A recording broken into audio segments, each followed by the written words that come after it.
ಅಧಿಕಾರಿಗಳ ವಿರುದ್ಧ ಶಾಸಕ ನಾರಾಯಣಸ್ವಾಮಿ ಭ್ರಷ್ಟಾಚಾರದ ಆರೋಪವನ್ನ ಮಾಡಿದ್ದಾರೆ. ನೂರಾರು ಕೋಟಿ ದುಂದು ವೆಚ್ಚ ಮಾಡಿರುವಂತಹ ಭ್ರಷ್ಟ ಅಧಿಕಾರಿಗಳಿಗೆ ಅಮಾನತು ಮಾಡುವಂತೆ ಸಿಎಂ ಸಿದ್ದರಾಮಯ್ಯ ಅವರಿಗೆ ಪತ್ರವನ್ನ ಬರೆದಿದ್ದಾರೆ. ಕೋಮುಲ್ನಲ್ಲಿ ಏನೂ ಸರಿಯಿಲ್ಲ ಅನ್ನೋದಕ್ಕೆ ಇಡಿ ಮತ್ತು ಲೋಕಾಯುಕ್ತ ದಾಳಿ ಮತ್ತು ಸಹಕಾರ ಇಲಾಖೆಗಳ ತನಿಖಾ ವರದಿಗಳೇ ಸಾಕ್ಷಿ. ಕೋಮುಲ್ ವ್ಯವಸ್ಥಾಪಕ ನಿರ್ದೇಶಕ ಕೆಎನ್ ಗೋಪಾಲಮೂರ್ತಿ, ವ್ಯವಸ್ಥಾಪಕ ನಾಗೇಶ ಕೆಎನ್ ಅವರು ಒಕ್ಕೂಟಕ್ಕೆ ನಷ್ಟವನ್ನುಂಟು ಮಾಡಿದ್ದಾರೆ. ಎಂವಿಕೆ ಗೋಲ್ಡನ್ ಡೇರಿ ನಿರ್ಮಾಣ ಕಾಮಗಾರಿ ಟೆಂಡರ್, ಸೋಲಾರ್ ಪ್ಲಾಂಟ್ ನಿರ್ಮಾಣ ಮತ್ತು ವಹಿವಾಟಿನಲ್ಲಿ ಅಗತ್ಯತೆಗಿಂತ ಹೆಚ್ಚು ಖರೀದಿಸಿ 100 ಕೋಟಿಗೂ ಹೆಚ್ಚು ನಷ್ಟವನ್ನ ಉಂಟು ಮಾಡಿದ್ದಾರೆ. 2023ರಲ್ಲಿ ಒಕ್ಕೂಟದಲ್ಲಿ ನಡೆದಂತಹ ನೇಮಕಾತಿಯು ಅಕ್ರಮ ಅಂತ ಸಾಬೀತಾಗಿದೆ. ಅಧ್ಯಯನ ಪ್ರವಾಸದ ನೆಪದಲ್ಲಿ ಪ್ರವಾಸ ಕೈಗೊಂಡಿದ್ದು ಕೂಡ ಕಾನೂನು ಬಾಹಿರ.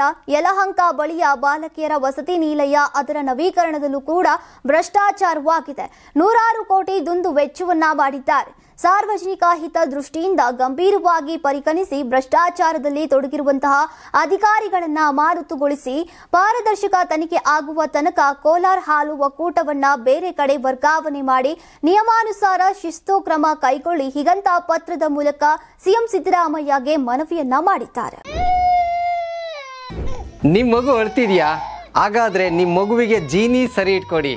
ಯಾಕಂದ್ರೆ ಜೀನಿ ಸರಿ ಇಟ್ಟು ನಿಮ್ಮ ಮಗುವಿಗೆ 100% ಸರಿಯಾದ ಆಹಾರ. ನಿಮ್ಮ ಮಗು ನೆಮ್ಮದಿಯಾಗಿ ನಿದ್ದೆ ಮಾಡಬೇಕಾ, ದಷ್ಟಪುಷ್ಟವಾಗಿ ಬೆಳಿಬೇಕಾ? ಹಾಗಾದ್ರೆ ಜೀನಿ ಸರಿ ಇಟ್ಟು ಕೊಡಿ. ಎಲ್ಲಾ ಮೆಡಿಕಲ್ ಶಾಪ್ಗಳು, ದಿನಸಿ ಅಂಗಡಿಗಳು, ಸೂಪರ್ ಮಾರ್ಕೆಟ್ಗಳಲ್ಲಿ ಲಭ್ಯ. ನಮ್ಮ ಕರ್ನಾಟಕ ರಾಜ್ಯದಲ್ಲಿ ಕಳೆದ ವರ್ಷದ ನೀಟ್ ಮತ್ತು ಐಐಟಿ ಜೆಇಇ ಪರೀಕ್ಷೆಯಲ್ಲಿ ಸಾವಿರಾರು ಉಚಿತ ಮೆಡಿಕಲ್ ಹಾಗೂ ಐಐಟಿ ಸೀಟ್ಗಳನ್ನು ನೀಡಿರುವ ನಮ್ಮ ಹೆಮ್ಮೆಯ ಎಕ್ಸೆಲ್ ಅಕಾಡೆಮಿಕ್ಸ್ ವಿದ್ಯಾಸಂಸ್ಥೆಯಾಗಿದೆ. 1 ವರ್ಷದ ಲಾಂಗ್ ಟರ್ಮ್ ನೀಟ್, ಸಿಇಟಿ ಮತ್ತು ಐಐಟಿ ಜೆಇಇ ದಾಖಲಾತಿ ಪ್ರಾರಂಭವಾಗಿದೆ. ಮೆಡಿಕಲ್ ಅಂದರೆ ಎಕ್ಸೆಲ್, ಎಕ್ಸೆಲ್ ಅಂದ್ರೆ ಮೆಡಿಕಲ್.